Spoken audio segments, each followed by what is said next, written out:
While you mightn't be familiar with his name, you'll certainly know Nick Lee's work. Because if you've watched 60 Minutes over the years, you've watched his spectacular pictures. Nick's a brilliant cameraman, and that's why he was one of the first people employed on this show way back in the late 1970s.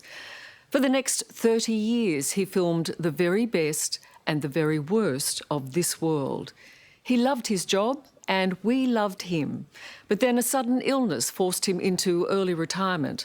So Nick put down his camera and started to write his own stories. He's just released his memoir, a revealing, sometimes too revealing, look at life on the road with 60 Minutes. I walk in, there's a lamp facing at me, and that was the only light. So he was a silhouette. There was a bloke behind the desk, behind the lamp, a silhouette. So I'm told to sit. So I'm looking at this silhouette, and they said, "Who are you? What are you doing?" And I said, "I'm Nick Lee. I'm a cameraman. I work for a TV show called 60 Minutes from Australia, and we're here to do a story." Nick Lee was there at the dawn of time, when the clock started ticking on 60 Minutes. For 30 years, he filmed some of the program's most memorable stories. Well, I didn't put it there. That's the bottom line, is I didn't put it there. They're not your drugs. They're not my drugs. You fellas rolling? Now he has decided to write his story from the beginning. Clapperboard. I'm Ray Martin. I'm Ian Leslie. I'm George Negus. To work with Ray, Negus and Lezo, you know, three great journos, and we were told just go and find a story. It's a life's work. This anaconda is at least twice as powerful as I am. Filming extraordinary people and extraordinary experiences. The idea of these high steps like this, look how high this is, was to get as high as possible. The man from Australia. With the bullets bouncing off the ground. They took cover just here. The good, the bad, The horrors of a place like this. and the unforgettable. Like Anwar Sadat, the president of Egypt, who would later be assassinated. Anwar Sadat, you said, was the most charismatic man I've ever met. Why is that? He looked aristocratic, he sounded aristocratic, yet he was a peasant that grew up in a small, tiny little village, one of some 14 kids, I think, and he just oozed charm and charisma. Peace has prevailed between Egypt and Israel, and the greatest achievement above all is there will be no war after the October War. The other person that might have had an impact upon you was Terre Blanche. Eugene Terre Blanche, one of the most frightening blokes I've ever met. He had these amazing blue eyes that just went straight through you, just straight through you, and he was a nasty piece of work. This land is the God's land. I cannot give God's land to Mandela and the communists. Terre Blanche was a white supremacist, rallying for a separate Afrikaans state in South Africa after the collapse of apartheid in the 1990s. He represented evil, and he had no nice words to say about anything or anyone unless you were white, and more so white, you had to be an Afrikaner. And he was just nasty. But Richard Carlton charmed him. In the Boer state, would you allow a Boer to marry a black? No. I think one of the most extraordinary moments for me watching that story was Richard Carlton doing that piece to camera in the middle of that rally. Were you scared? Well, I was scared. We were all scared. It's the best piece to camera I've ever seen, and I've seen a hell of a lot. I believe they've got blood on their side, and they sure as one thing have got guns in their belts.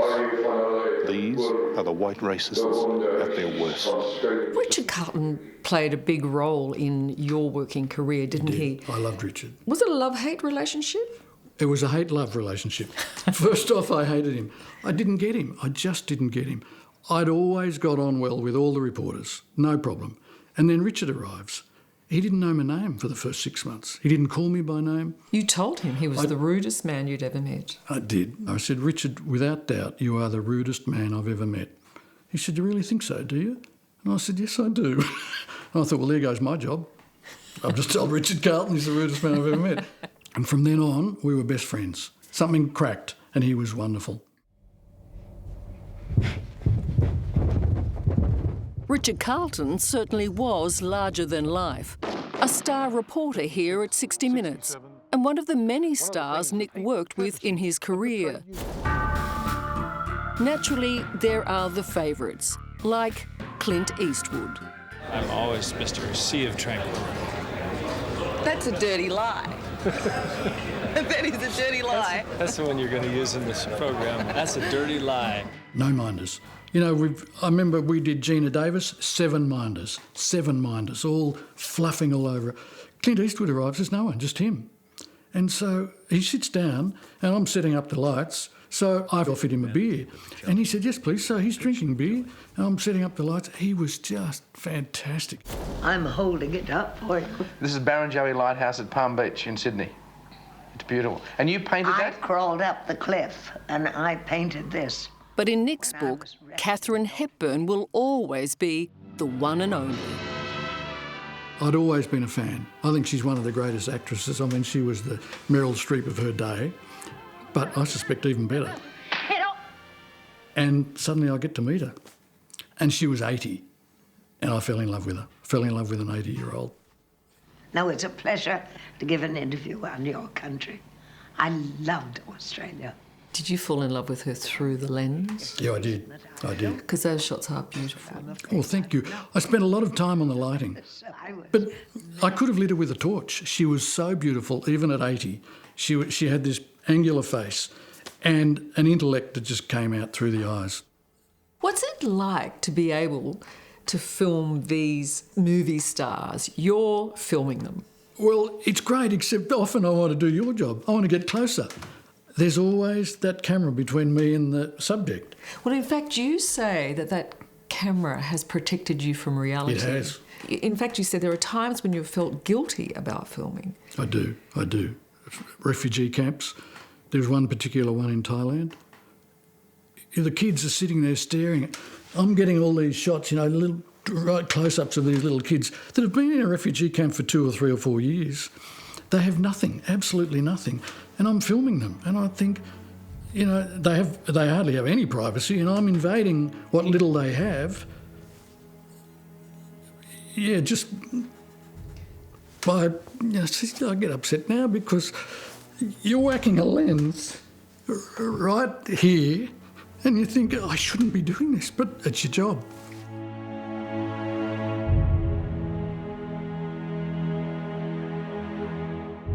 In doing that job, surviving the highs and the lows, Nick Lee formed some great bonds that will never be broken. None closer than with his sound recordist of 27 years, Mickey Breen. Laughter was never far from the surface, no matter how serious the situation. I'm sitting beside Mickey, and we're in war-torn Beirut. War-torn Beirut. And we're in the hotel with all the journos drinking grog thinking we're going to be bombed tonight. And there's a woman staring at Mickey. Now, I'm not being unkind, but she was no Miss Universe, right? And then this big Lebanese man comes over to Mickey and says, "You will dance with my sister." And Mickey says, "Oh, no, thank you, that's fine." He said, "You will dance with my sister." And Mickey says, "Oh, thank you anyway." He said, "You will dance with my sister." Well, Mickey's up in a flash with his arm around his sister. Dance with his sister. No, the only two on the dance floor. It was pretty embarrassing. That was proof that you could be ambushed inside the hotel as well as outside.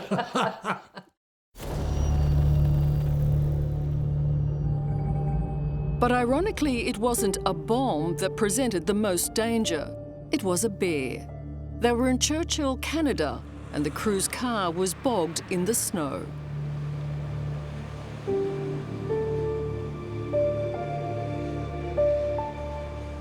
Well, these 2 polar bears came across, and Nick's shooting them. And there's about this much glass between us and these 2, the world's largest carnivores, and they start banging on the windows and eating the rear vision mirrors.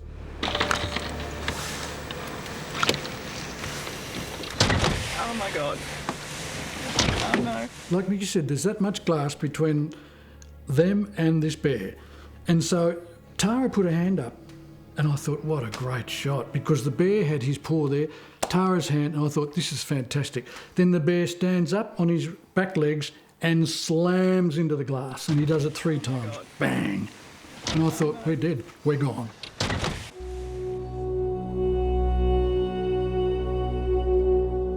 In the end, it wasn't a bear that brought an end to Nick's career, but a brain hemorrhage.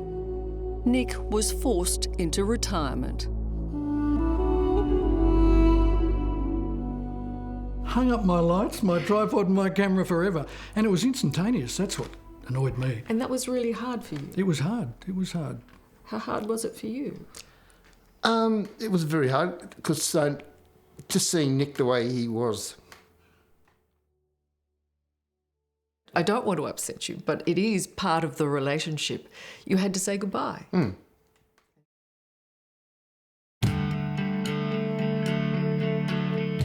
So, after travelling the world for 30 years, Nick Lee opted for the quietest place he could find. They call Carcoar in rural New South Wales the town that time forgot. And Nick couldn't be happier. He has dedicated his book to the people who made his career possible, his wife Susie and their 2 daughters, Jessica and Catherine. That one's good. I had the best job on the planet and the best wife on the planet. She's amazing. I mean, why bother to get married and have kids if your husband's not going to be around? And she put up with it for 30 years, and I wouldn't have. I wouldn't have put up with it. Would you do it all again? I would. Sorry, Susie.